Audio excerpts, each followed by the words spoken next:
Hey there guys, I am the Six Machine and welcome back to another Warhammer video. A bit of a shorter one today. Rather than showing us 3 of the Legion rules and abilities and traits, the poor Blood Angels only get 2 shown off, which is a bit of a shame to be honest, because Blood Angels are one of the most popular legions around, and it would be quite cool to see a bit more of what they can do. But like before with the previous entries, if you are looking for a legion to play in the new Heresy game, you can get some idea here, and if ideas of honor, loyalty, justice, and just generally being a kick-ass melee fighter with something of a dark hidden past. If that appeals to you in any way, then Sanguinius and his sons may well be a legion that you want to look at. With some absolutely gorgeous models and a Primarch model which, although I'm personally not super fond of, is without a doubt one of the most visually impressive of all the Primarch models, there is a lot to love about the Blood Angels, so let's see if their rules back up this glorious imagery. Encarmine Fury is their Legion trait, which plays up their lust for battle and in a way their bloodlust as they charge into combat. They were very nearly Khorne's chosen legion rather than the World Eaters, so that should just give you a bit of an idea about how brutal they can be in close combat. What Encarmine Fury does is that when you make a charge with a unit with this rule, even if it is a disordered charge, you get +1 to the wound roll in any combats that they're in for that turn. So as you can see in the example they give, a strength 4 weapon will need 3s to wound instead of 4s against toughness 4 targets. It's pretty similar to their +1 to wound rule in 40k and is effectively just a bit of a wording change. The actual mechanics, as far as I can tell, should be pretty much identical for how this effect works, so if you are familiar with the Blood Angels in 40k, this should make you feel very much at home too. It is, like it is in 40k, a very strong buff to have, making even regular marine on marine fights swing much more in your favour, and making it so that going into dreadnoughts, which now have a toughness value, and primarchs with your generic marines will still let you wound on 5s rather than on 6s, which is a really handy thing to have.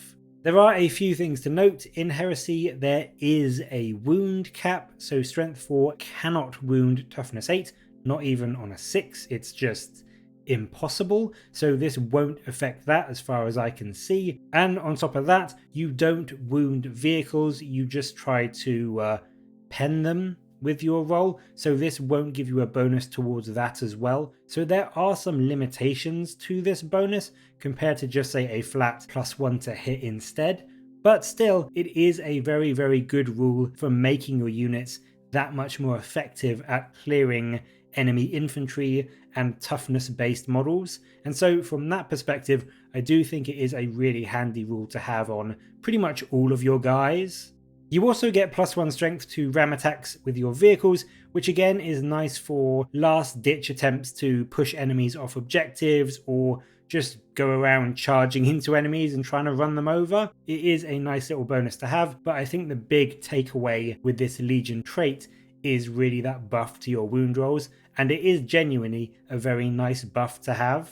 They also showed off a Blood Angel specific weapon, which is the Inferno Pistols. These are guns favoured by the Blood Angels, and you can replace a plasma pistol with this if you want to go after vehicles and other heavier targets that plasma just might not be good enough against. It has a 6-inch range at strength 8, AP1 and the Armor Bane Melta rule, so it is quite close range, but it is very good at killing vehicles. With strength 8 and Armor Bane, this should, unless it's been changed drastically in the new rules, basically let you roll 2d6 against a vehicle's armor rather than just 1d6. So with your strength 8, your average armor pen will go from around 11 or 12 with 1d6 to a whopping 15 with 2d6, so you can reliably pen even land raiders if you get close enough. And then with that AP1 you will be adding 2 to the vehicle damage chart, which gives you a much better chance of getting that devastating destroyed result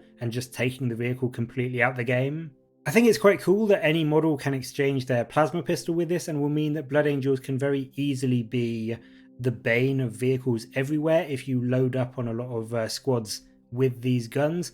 They can be a pretty swift army anyway, Blood Angels, so that 6-inch range isn't too much of a detriment, I don't think. You're going to want to be moving up to get into combat anyway, so getting within that 6-inch range isn't going to be as difficult as it may first appear. And I think if you do load up on a few Inferno Pistols, being able to charge up and pop a tank and then charge into combat with the contents of the tank as they spill out could be a very valid tactic for a bloodthirsty, melee-focused Blood Angels list. But what do you think of these rules? Is Encarmine Fury going to help dealing with enemy Primarchs and the eventual Mechanicus and Custodes releases? And will you be swapping out your Plasma Pistols for Inferno Pistols on most of your guys? Or do you still think that Plasma is going to have a place? Let me know in the comments below, and as always, thank you very much for watching. Please do like and subscribe for more Warhammer content from me. But until next time, I will catch you later, guys.